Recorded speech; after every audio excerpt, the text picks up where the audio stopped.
America और Iran के बीच पाकिस्तान में हुई पीस टॉक तो फेल रही। वहीं अमेरिकी राष्ट्रपति डोनाल्ड ट्रंप ने हॉर्मुज स्ट्रेट को बंद करने की बात भी कह दी है। अमेरिकी सेंट्रल कमांड, जिसे सेंटकॉम भी कहते हैं, उसने घोषणा की है कि राष्ट्रपति के आदेश के मुताबिक अमेरिकी सेनाएं सोमवार सुबह 10 बजे यानी भारतीय समय अनुसार शाम 7:30 बजे से ईरानी बंदरगाहों की नौसैनिक नाकाबंदी लागू करना शुरू कर देंगी। हालांकि सेंटकॉम का कहना है कि अमेरिकी सेनाएं हॉर्मुज स्ट्रेट से गैर ईरानी बंदरगाहों की ओर जाने वाले जहाजों की आवाजाही को नहीं रोकेंगी। लेकिन फिर भी ट्रंप की इस धमकी ने हलचल तो और बढ़ा दी है। इसका भारत पर क्या असर पड़ेगा, आज पहली खबर में इसी की। अमेरिका और ईरान की बातचीत जब नाकाम रही तो उसके बाद कच्चे तेल की कीमतें फिर से $100 प्रति बैरल के पार पहुंच गईं।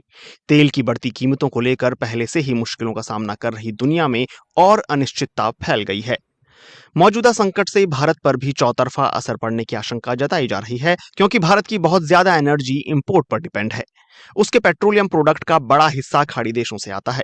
हालांकि भारतीय विदेश मंत्रालय के मुताबिक बीते सालों में भारत अपने पेट्रोलियम पदार्थों के इंपोर्ट में खासी विविधता ले आया है और अब वह 41 देशों से आयात करता है।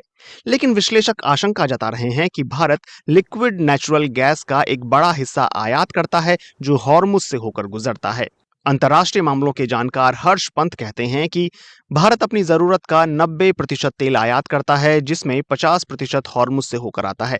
अभी जो भी खरीद हो रही है वो ऊंचे दामों पर हो रही है। ब्लॉकेड इस समस्या को बढ़ाएगा ही। भारतीय वाणिज्य मंत्रालय के आंकड़ों के मुताबिक 2025 में भारत के कच्चे तेल के आयात का 50% से ज्यादा हिस्सा मध्य पूर्व से आया था, खासकर इराक, सऊदी अरब और संयुक्त अरब अमीरात से।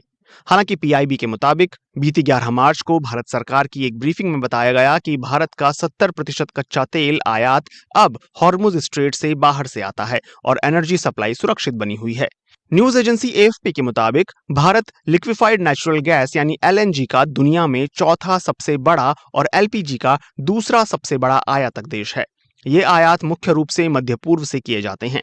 अल जजीरा की एक रिपोर्ट में कहा गया है कि कतर एलएनजी का सबसे बड़ा उत्पादक देश है और उसने इसका उत्पादन रोक दिया है।